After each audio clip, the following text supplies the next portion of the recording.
Guys, I'm Steve. Welcome back to the channel. Welcome back to another video. If it's your first time stopping by the channel, hit that subscribe button. Trust me, you won't regret it. If you're a returning subscriber, as always, guys, welcome back, and I do appreciate support. Guys, we've been covering this story about the Pontiac, Michigan mom that abandoned her kids for over 5 years, supposedly. And we've been covering this ever since it broke last month. In recent news, this woman has been accused of violating the no-contact order with her kid's grandfather, who has the kids right now, and she was threatened to have her phone privileges taken away.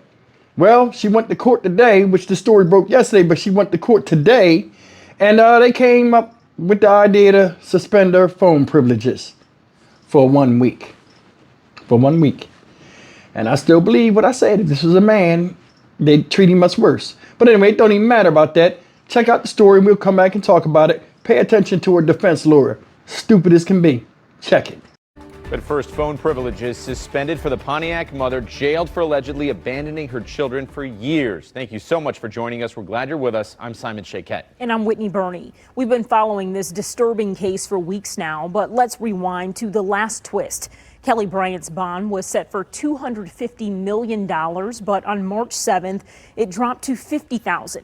Less than 3 weeks earlier, on February 20th, she was charged with 3 counts of first-degree child abuse. The 34-year-old is also facing welfare fraud charges, accused of collecting nearly $30,000 from the state on behalf of her children. 7 News Detroit reporter Randy Wimbley is bringing us an update after going inside the courtroom for today's hearing. The judge ultimately decided there was no excuse for Bryant to violate her no-contact order. Now she won't be able to call anyone from jail for a week. Because I want to make sure that she understands the court orders are exactly that. They are not suggestions. They are not hopes that you will comply, but I expect strict compliance with the no-contact provisions. Pontiac Judge Cynthia Walker reiterating the definition of a court order after prosecutors said Kelly Bryant broke it. The woman accused of abandoning her children to filthy living conditions for 4 years said to have contacted her children's caregiver from the Oakland County Jail. And have been calling the minor victims caregiver on a daily basis, sometimes multiple times a day. The prosecuting attorney pleaded with the judge to revoke Bryant's communication privileges entirely. You were very clear in your holding, in your ruling. You stated that there should be no contact. Your exact words are no contact with alleged victims, including no personal contact, no reaching out to parties who have control of those children. Bryant's attorney argued neither she nor her client ever received a written order. Ms. Bryant was under the impression that she was not allowed to talk about the children, inquire about the children, not even ask how they were doing, and she didn't do any of that, Your Honor. Even so, Judge Walker did not buy the defense's argument. The court reviewed them on the record, reviewed them at the time of the hearing, so I don't think there was anything unclear about what the court indicated. The caregiver for Bryant's children is a relative.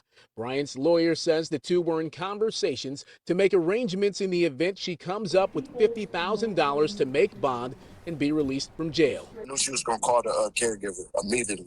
Yeah. That probably was in the back of her head when the judge said what he was going to say, that she was still going to do it. Samuel White Sr., the children's paternal grandfather, wants his son to have custody of the 3 children. If not, bring them to the granddaddy in Texas, and let's move forward and nourish these kids like they need to be. And Judge Walker stated in no uncertain terms that if there's another violation, Bryant would be back before the court within 24 hours for an emergency hearing. In Pontiac, I'm Randy Wimbley, 7 News Detroit. A Pontiac mother is behind bars on child abuse charges and was back in court today for allegedly violating a judge's order. Welcome to CBS News Detroit at 5. I'm Terrence Friday. And I'm Meredith Bruckner. The Oakland County Prosecutor's Office says Kelly Bryant tried to contact her children 10 times after a judge imposed a no-contact order. Gina Vici joins us outside the 50th District Court in downtown Pontiac with more on the judge's ruling this afternoon. Gina, what can you tell us? Well, Meredith, remember, the Oakland County Prosecutor's Office wanted Kelly Bryant's communication privileges suspended indefinitely. Well, today, a judge ruled they would be suspended temporarily for 1 week. At this point, It appears to me that there was a flagrant violation of the court order. Judge Cynthia Thomas Walker making it clear that Kelly Bryant has to cease and desist with any communication with her 3 children or their caregiver. I am going to indicate there will be a 1-week suspension of any jail communication. The Oakland County Prosecutor's Office discovered at least 10 attempts from jail where Bryant allegedly called the caregiver of her children. Bryant's attorney stated her client was unclear about the order, but Judge Thomas Walker wasn't buying that argument. So I want to make sure that she understands the court orders are exactly that. They are not suggestions. They are not hopes that you will comply. But I expect strict compliance with the no contact provisions. Bryant was arrested and charged a few weeks ago with first-degree child abuse and welfare fraud after investigators discovered her 3 children had been living inside a trash-filled condo in Pontiac for several years, and most of the time by themselves. During her arraignment, the presiding judge issued a no contact order. Again, Bryant is accused of violating that order. She's also accused of having other inmates make calls for her to her children. Although the judge imposed a temporary 1-week suspension of Bryant's communication privileges, she offered a very stern warning in the event she does it again. Because if there is another violation, the court will schedule an emergency hearing within 24 hours of receiving notice of a violation. Now back here live, the Oakland County Prosecutor Karen McDonald has responded by saying she is grateful for the judge's order. Meanwhile, Bryant remains behind bars on a $50,000 cash bond. If convicted of these charges, she could spend the rest of her life behind bars. Back to you. Disgraceful. Disgraceful. Now I'm going to tell you something. A lot of y'all in the comment section, we all knew this. She was getting some type of benefits from them kids.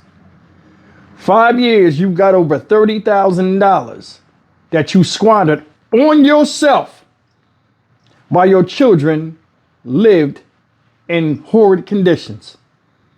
You out there flexing on the gram, your kids rubber-dub-dub forced to shit in the goddamn tub. It pisses me off. Seriously, that's sad and it's sick, man. It is. Then look at the damn lawyer, her public defender, whatever. We didn't get any paperwork stating directly exactly what she was supposed to do. Ma'am, you've been in courtrooms multiple times and you've had defendants that you followed that had no contact with other people. You know what no contact means. So don't give me that bullshit. Because you didn't have the paperwork in your face, all of a sudden you forget how a courtroom works. Maybe you need to get fired and get the fuck out of here. Playing dumb. All of this in a nutshell.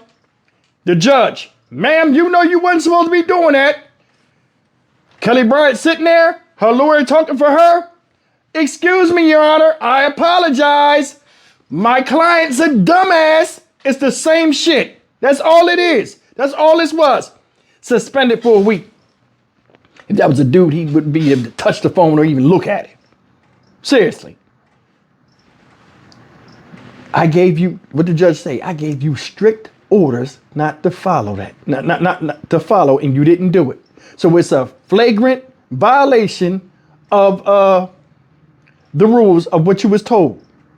Typical bullshit. You see people that do crazy stuff like this and other things, hard-headed. This is nothing but hard-headedness. A direct reflection of her ignorance and stupidity.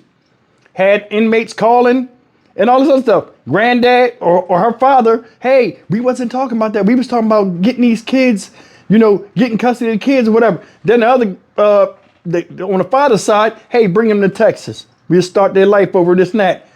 All that hot water you in, even in that position you in right now, forced to pay back over $30K in restitution that you squandered that was supposed to go to your children by the state. You're still not going to let them kids go. Shouldn't even be a discussion. She shouldn't have no say over that. If it's really about the kids. If it's really about the kids, why does she have say after she fucking damn near killed them? She neglected them. They didn't matter then. They matter now. Know why? Because without them kids, you ain't nobody, and they was a form of income for you. It's fucked up. You turned your back on your children. Then turn your back on the judge after she told you not to do something and you did it anyway. And you know what? Slap on the wrist. 1 week of no phone. And this is another thing. People know who she is in jail. They know who she is. And she's getting tutored by all of these other people that's locked up in there and giving advice and all of this. Hey, you can't talk on the phone, so we'll talk. I'm more than sure she getting schooled in how to be slick. This is crazy. Like I told you before, all of this came from her missing 2 rent payments and getting a eviction, and them kids was found out. If she had paid that rent, them children would still be suffering. So it's some good that did come out of a bad situation. I'm Stock Market Steve for the Dynamic Reason channel. As always, like, comment, share, and subscribe. Those children were only an asset to this woman because she could draw money from the state for them and nothing else mattered. She kept them barely alive, doing a bare minimum to get the maximum return in state funds for them. That's as sick as it gets. See you in the next video. Take care.